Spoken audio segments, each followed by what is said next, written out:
ఈ బ్లడ్లోనే లేదు. భక్తి అనేదే ఉండింది, ఇప్పుడు కూడా ఉంది. భక్తి ఇంతకుముందు నాయకుడి మీద ఉండింది, ప్రేమ ఉండింది, కానీ ఇప్పుడు ఓన్లీ దేవుడి మీదనే ఉంది, వెంకటేశ్వర స్వామి మీద. ఎందుకనంటే మనసు విరిగిపోయింది. అన్ని కష్టాలకి ఓర్చుకొని నాకు ఇన్ని పదవులు ఇచ్చాడు, నేను కాదనలా. కానీ అవమానాలు, నేను పడ్డ కష్టాలు అన్నీ కూడా ఒక్కసారి తలుచుకుంటే మనసు విరిగిపోయే బయట వ్యవసాయం. So many years you are both are together కదా.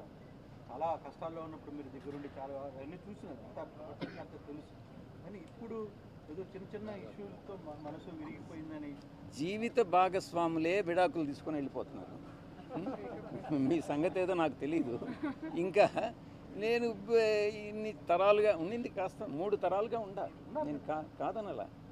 కానీ ఆత్మ గౌరవం, ఆత్మవిశ్వాసం 2 ముఖ్యం. నేను ప్రలోభాలకు లొంగల.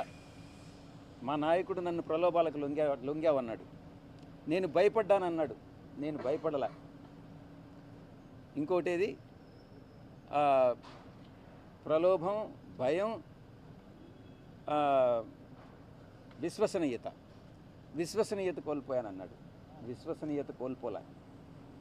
ఆ 3 యథాతిథిగా అప్పుడెట్టున్నాయో ఇప్పుడు అలాగే ఉన్నాయి. మా నాయకుల్లోనే మార్పు ఉంది.